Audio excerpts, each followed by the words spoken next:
In the future, if you're gonna steal cars, you shouldn't dress up like a car thief. What are you, a cop? Seriously, man? Do I look like I'm with the police? Don't know which way I've come.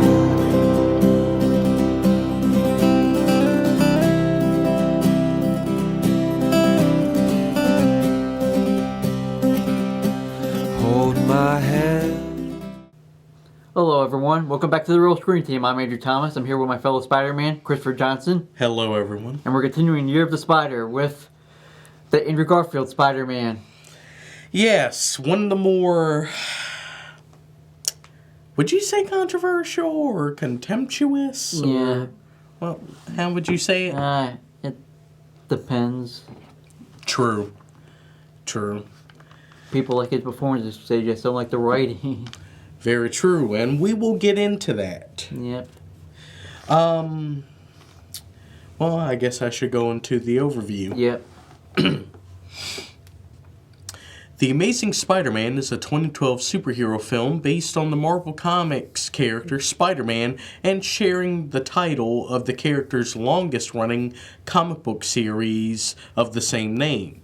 It is the fourth theatrical Spider-Man film produced by Columbia Pictures and Marvel Entertainment.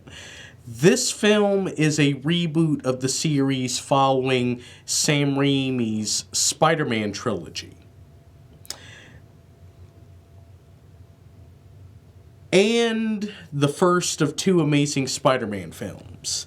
Now, before I go any further, I should probably explain why this reboot happened. After Spider-Man 3... Didn't do so well. Yeah. I mean, it did well, but not as well as the previous two. Sam Raimi got into some issues with some of the producers at Columbia Pictures. You know, they couldn't agree upon what either of them wanted to do as far as the script. And then on top of that, he was also obligated to do another film. Same thing with Tobey Maguire. And Sony and Columbia Pictures had a deadline. They have to do a Spider-Man film like every so number of years, or else the rights revert back to Marvel Studios.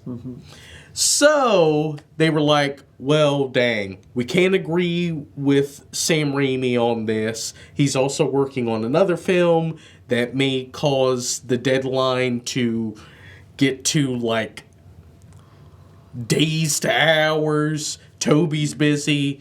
Well, let's just reboot the whole thing. Which makes it the shortest superhero reboot because the Batman one took at least like 10 years. This one took like 3 years. So this was like the shortest reboot. Yeah. Which is unfortunate because, I mean, there already were ideas for Spider-Man 4. Featuring the Vulture. Yeah. Yeah. Which would have been very interesting. Yeah. Would have been very interesting. Yeah. Okay. Let me see. Yeah. The film was directed by Mark Webb and written by James Vanderbilt, Alvin Sargent, and Steve Kloves from a story by Vanderbilt. The film stars Andrew Garfield as Peter Parker / Spider-Man alongside Emma Stone,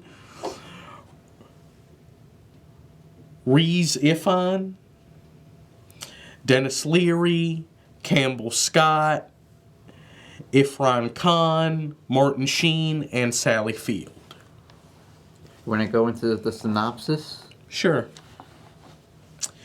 After Peter Parker is bitten by a genetically altered spider, he gains newfound spider-like powers and ventures out to save New York City from the machinations of a mysterious reptilian foe known as the Lizard. Rewatching it was still a really good movie. Yeah. For a reboot, yeah. Yeah. It had been a very long time since I've seen this film. Yeah, same here. And it actually still held up. And I was the one who bought it on both Blu-ray and on Amazon Prime to get ready for No Way Home. And we'll see the lizard again on No Way Home. Yes. Which I think, it actually helped his character a lot. Yeah. But let's talk about the new Spider-Man. Sure. Yeah, why don't we go into the man himself, Andrew Garfield as Peter Parker / Spider-Man. He was a good Spider-Man. Peter Parker, I don't picture the nerdy part. Well, I guess they were trying to modernize what would be considered kind of the outcast. It was definitely obvious that with Sam Raimi's films, they were trying to go with the original 1960s nerdy type that Peter was. Yeah. This one, they tried to modernize it a bit, you know. Peter loves a skateboard and things like that, but at the same time, he is a bit off-kilter. Yeah, I still can't picture him as sort of the nerdy type, despite being intellectual. He's, in my opinion, he's a little bit too good-looking to be a Peter Parker. He didn't really, even though he does have good moments with Peter Parker, mainly with Gwen and Aunt May. There and with Gwen. Oh, and with Captain Stacy too. Yeah. I still don't picture. I still prefer the nerdy Peter Parker over the outsider, the guy who prefers to be left alone, and he's also kind of stalkerish to Gwen Stacy. But we'll get to that in the second one. Yeah. Also, what was definitely different with Andrew was he was a much angrier Peter and Spider-Man. And he's also the first British Spider-Man. True. Yep. Or the first guy who's not American voicing, playing Peter Parker with a fake accent, who does well. Yeah. You really wouldn't notice. Except for when he does interviews. True. Yeah. But I was definitely surprised with how angry Peter was, after what usually happens to Uncle Ben. Yeah, we'll talk about that too. And dude was really on a mission to try to find the dude who did it. Yep. Really was on a mission. Yeah. It really had to take talking to Captain Stacy for him to realize, maybe I'm not using my great power with responsibility. Mm-hmm. Maybe I need to work on that. Yep. But also, we have to give Andrew Garfield all the props on perfectly capturing Spider-Man's personality. Yeah, I think he's the most quippiest Spider-Man. Yeah, he's definitely the quippiest. Yeah. Oh no, a tiny knife, my one weakness. Mm-hmm.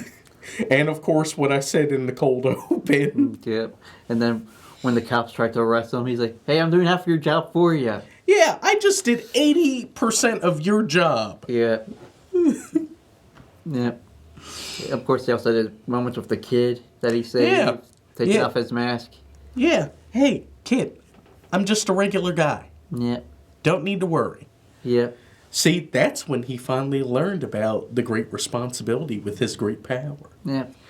Let's talk about his love interests now. Well, yeah. And this one is a bit different this time. Yeah. Instead of Mary Jane Watson, we now have Gwen Stacy, played fantastically well by Emma Stone. Yeah, she does pretty well. She's back to her natural hair color, yellow. Blonde, yeah. Mainly because she's a natural blonde, but she immediately dyes her hair red or black for most of her movie that she's in, yeah. Oh, true. Yep, so this was her first time back in her natural hair color. And I think she did a fantastic job as Gwen Stacy. Yeah, she wasn't the damsel in distress like Mary Jane was. Not in this one. True. Very true. Yeah. Huh. Interesting. Yep, she stops herself from being attacked by the lizard, and and so she doesn't get rescued. She saves herself in that one. Very true. Yep. Plus, she's also not afraid to throw hands herself. Yep, she thinks of the cure and everything to cure all the lizard people. Yeah, and I like the fact of her having a greater deal of agency in stopping the major threat. Yeah. The fact of, we acknowledge the fact that she's just as, if not smarter than Peter. Yep. And Peter's already genius level, so the fact that Gwen's even smarter than him, that's incredible. Plus, that's the reason why she works at Oscorp. And Emma Stone was hot also. Well, yes. Yep. Yes. Being sucked by Peter before they get together. Yeah. Somewhat, yeah. Though I do wonder, should Peter have told her his identity that quick? Well, it's better than waiting for 2 movies for that to happen. True. And they did both have good chemistry that they dated for both these movies. Yeah, you could definitely see it. I mean, the banter and connection and chemistry that both Andrew Garfield and Emma Stone had. And we mean in real life, not just the characters. Yeah. That, of course, you could see it when they were playing Peter and Gwen. Yeah. I mean, it was fantastic. It definitely helped both films that they were in a great deal. Let's go into the supporting cast now. Well, we're talking about the Spider-Man, the love interest. Why don't we go into the main villain? Mm-hmm. Rhys Ifran as Dr. Kirk Connors, a.k.a. the Lizard. He's a sympathetic villain. He's sort of like Doc Ock and Sandman with the sympathy on that. Yeah. Though why he has to end up turning into Jeff Goldblum's The Fly, I have no idea. Mm-hmm. I mean, first, of course, the man is Sans' right arm, so he's doing, various experiments to not only help others who may have lost limbs, but help himself. And he also helps Peter with the disappearance of his dad. Yeah, which I also greatly enjoyed because it showed, how Dr. Connors was really becoming a mentor for Peter. Yep. And he does redeem himself at the post-credit scene. Kinda. Yeah. Even though, let's not forget, once Dr. Connors got his arm back, things go horribly wrong and he ends up transforming into the Lizard. And then he ends up developing this split personality between himself and the Lizard. Mm-hmm. Oh no, we're going through that again. Mm-hmm. Why must this always happen? Mm-hmm. And then Lizard's like, well, I think I'm perfect. Why don't I go ahead and make everyone else perfect? Mm-hmm. Yeah, so he goes full Jeff Goldblum with The Fly, wants to turn everyone else into what he is. Mm-hmm. And he nearly succeeded. Yep. He nearly succeeded. If it wasn't for Spider-Man, Gwen, and Detective Stacy. Captain Stacy. Yeah. Lord have mercy. Yep, and there were more deleted scenes with him and his son. Oh, we actually would have seen Dr. Connors. With his son, yeah. And more of his motivation in the lead scenes, yeah. Well, dang. I would have loved to have seen Billy Connors. Yep. That would have been cool. Yeah, but they deleted that out. To make more time for Peter. Oh, yeah. Go ahead. Yeah. It's not like we want to give more depth to the freaking villain. Yeah. And I know some people tend to not like the look of the lizard. I mean, I think myself, and wouldn't you agree that the more 90s, alligator-looking look with the, Yeah, from the animated series, with the jacket, Yeah, with the lab coat and the purple pants. I would have enjoyed that. But they did decide to go with the original Silver Age look of the lizard. The lizard legit looked like that in his first appearance. Yeah. And I do give them props on giving him that motivation directly from the comics. Yeah. Him wanting to turn the whole world into lizards. Yeah.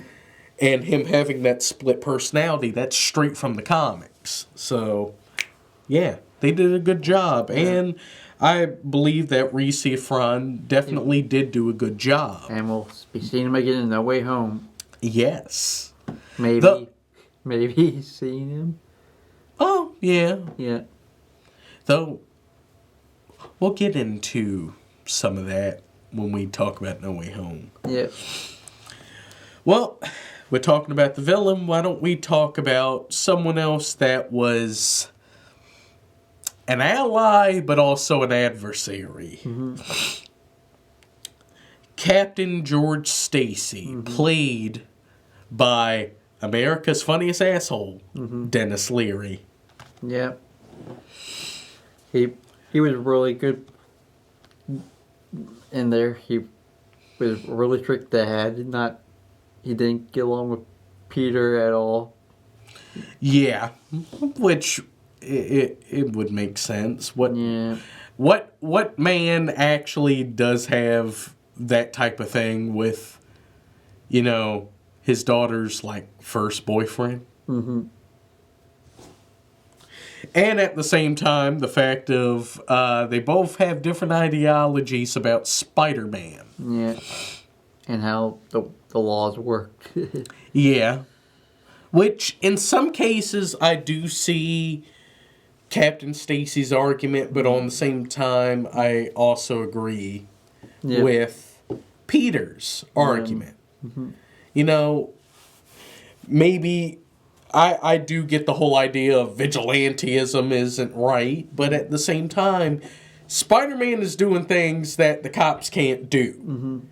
He's making it a lot easier for them to get the job done. Mm-hmm. But then at the same time, that could also cause a hindrance in the cops busting an even greater crime. Yeah. So, I see it. And he does do his honorable sacrifice. Yeah. At the end. Yeah. Which will play into the part of the next movie. Oh, yeah. We go from Dennis Leary being his usual overly pontificating kind of an asshole self to voiceless ghost.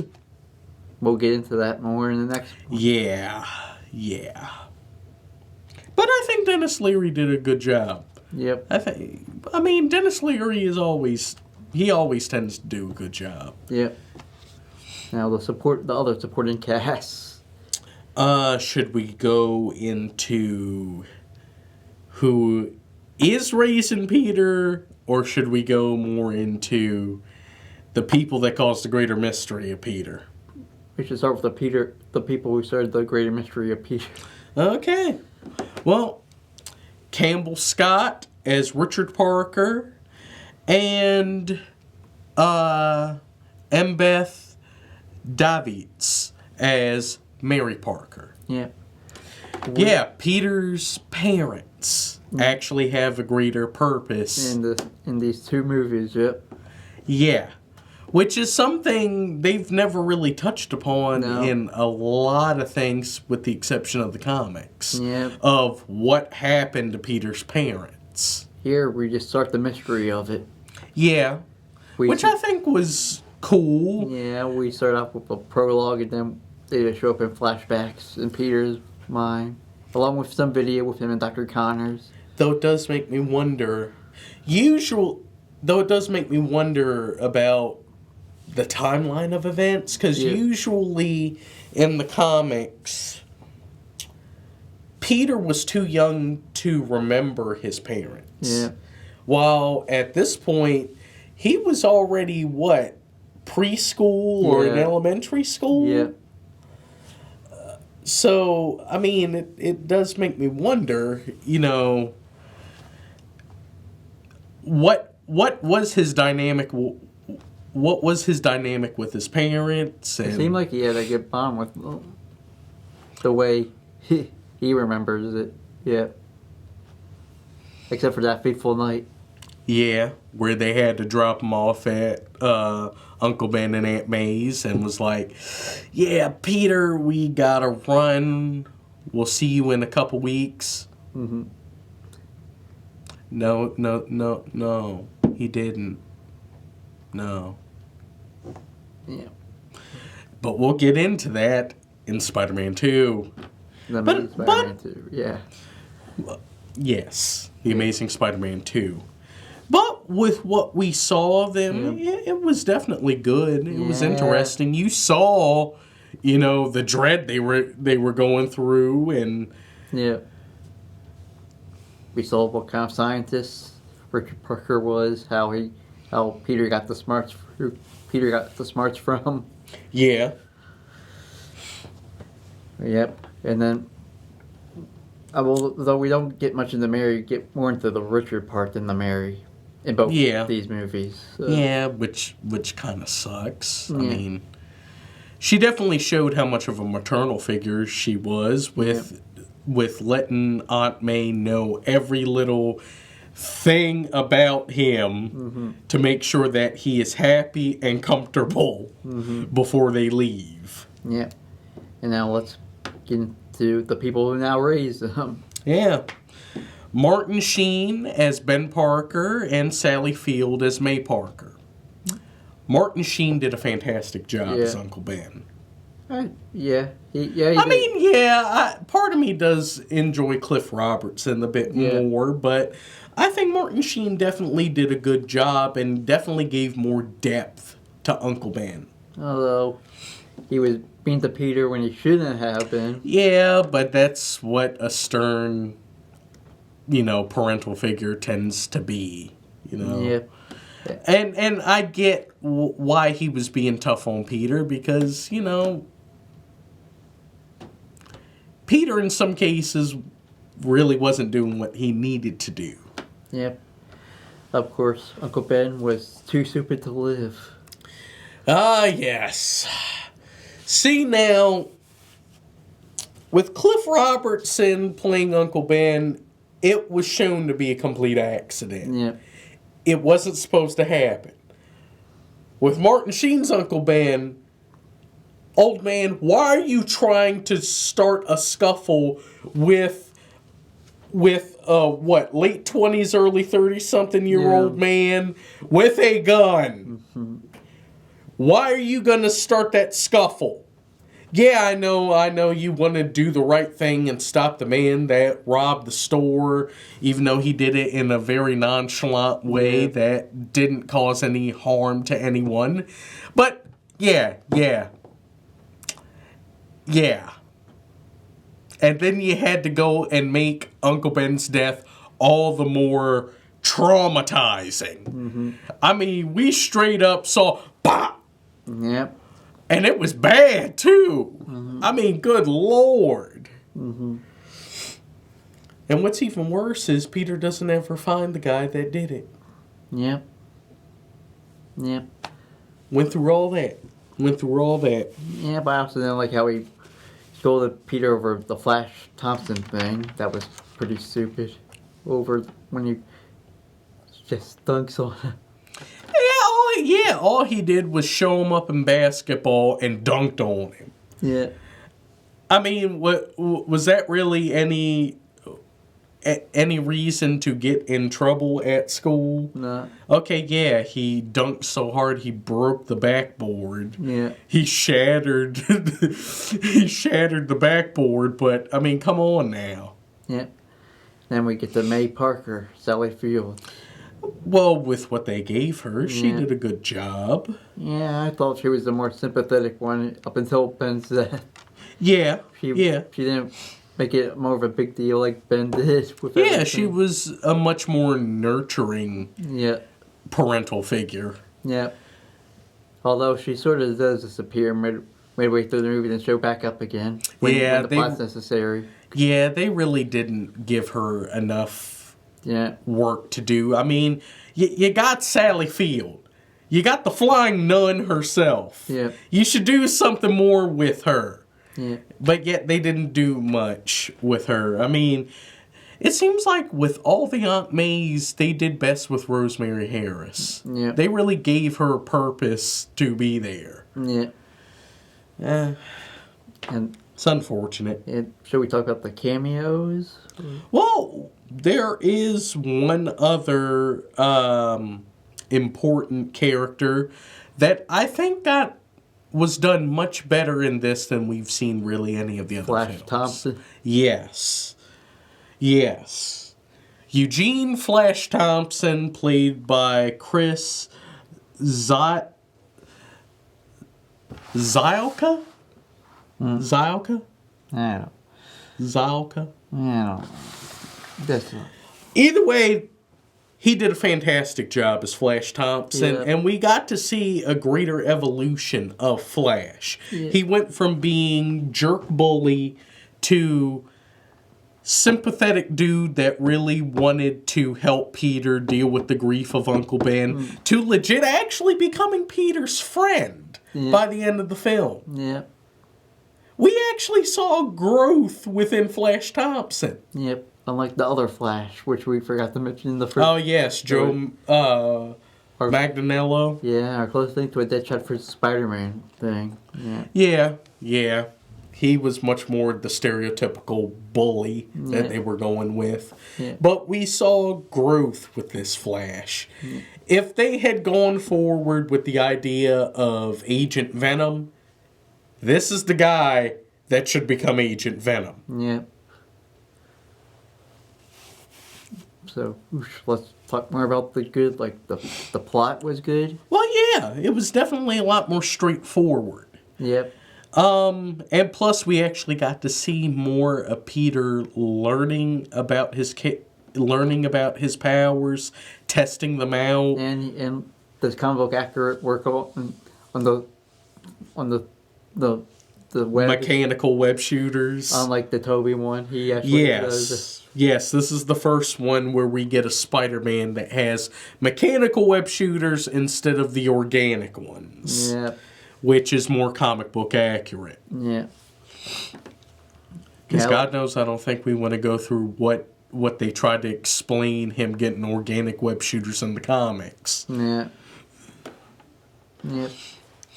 I did like their new version of the suit. It looked really cool. Yes. Yeah. Yes. Very nice. Very sleek.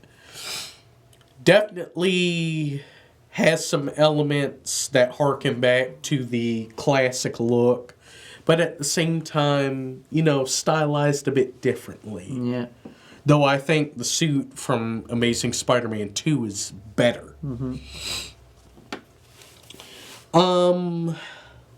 Definitely the fight scenes were good. Yeah. Definitely, fantastic.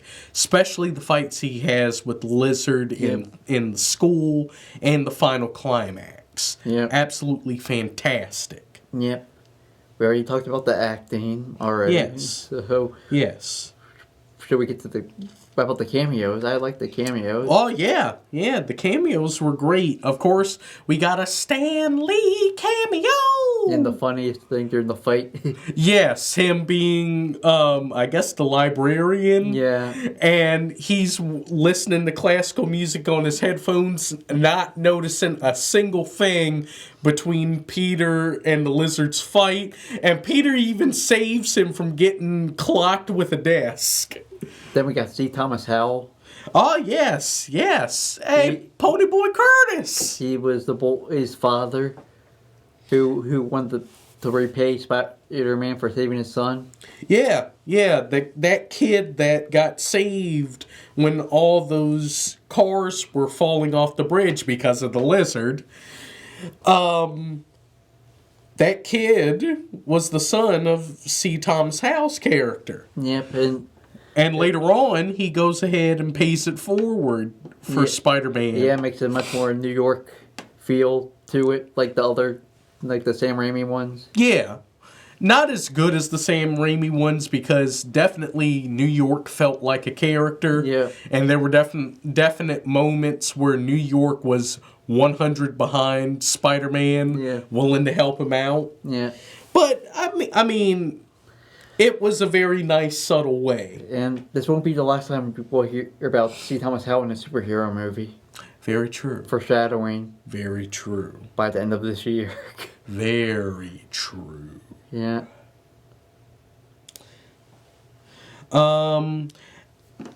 We did have Irfan Khan as Rajit Ratha. Yeah. You know, one of the guys that's working with Oscorp that is quite possibly helping with the shadier endeavors of Oscorp. Yeah, we get some Mysterious Man, which we'll go into more in the Amazing Spider-Man 2. Yes. And one that I really enjoyed that I didn't notice until later on, we actually got to see Michael Papajohn, who actually played Dennis Carradine, the man we thought that killed Uncle Ben in the Sam Raimi Spider-Man films. He actually made a nice cameo appearance as a limo driver. I thought that was really cool. You know, that was really cool to see, I guess, in the greater multiverse, Dennis Carradine didn't do something horrible. And he has a whole different name. Yep. Much more respectable job. Yep. And, like, we've already said the act. Well, then let's get to, like, the bad. Oof. Which we already stated some of it already with the Uncle Ben part. Yeah. Why are you going to get into that scuffle? Why? Yeah. Captain Stacy at times was too tough on Spider-Man. And for the love of God, he almost arrested Peter when he found out he was Spider-Man. Yeah. It took Peter telling him that Gwen's in trouble. Yeah. You almost doomed all of New York City to become lizard people. Yeah. Great job, Captain Stacy. Yeah. Like we've said before, Andrew Garfield just doesn't feel right as the Peter. I mean, yeah, in some cases, but in other cases, I think it was done rather well. Yeah, but then we already said remove Billy Connor, so that was... And Martha. Yeah. I would have loved to have seen the whole Connor's family. Yeah, that's weird. How many women named Martha in comics? Weird. DC and Marvel. But I would have loved to have seen Mrs. Connors and Billy. You know, that would have been cool. Yeah. It would have given more depth into, Dr. Connors and maybe even give a greater sense of grief, about what he's becoming and him having that whole fight with his second personality. That would have made Ifron Ray's great performance even greater. That would have given him even more to work off of. Yeah. And also, one other thing. No J. Jonah Jameson. Yeah. Even though J.K. Simmons was fully on board with coming back, Mark Webb and anyone else at Columbia Pictures decided not to bring him back. They wanted to find someone else to take over. And who would have done it? J.K. Simmons is J. Jonah Jameson. Yep. No one else can play that character better than him. Yep.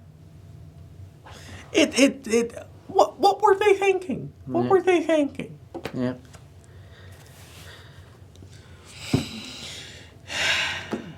So we get into the scores? Oh, sure. Why don't you go first? I'm giving this an 8 out of 10. I thought it was really good. Oh, okay. Minus the Uncle Ben being stupid and no J.K. Simmons. So, Yeah. For me, I give this a 7.5 out of 10. It's nearly there with being on that same level with the first Spider-Man film. It's almost there. Yeah. There's just some elements that I feel didn't measure up to what the first Spider-Man film was. But it is still a very good film. But if you disagree with our opinions, go find us on Facebook, The Real Screen Team. Find us on YouTube, The Real Screen Team. Like, comment, share, and subscribe. Definitely subscribe to our YouTube channel. We're over 100. We need to get a lot more. Yeah. Yeah. I mean, once we reach 1,000 subscribers, we can start making money off of our videos. We'll soon start a Patreon where people can go ahead and ask for viewer suggestions, and we can go full in on this endeavor. Yep. But we're not done. Well, the next year of the Spider review, we're continuing this with the Amazing Spider-Man 2. Oh, yes. Yes. The most controversial of all the films. You want to roll us out? Well, sure. Well, thank you all for coming. Definitely come back and watch us again. Remember to like, comment, subscribe, and share. It definitely helps. Thank you all. Let's fade to black. Don't know which way I've come.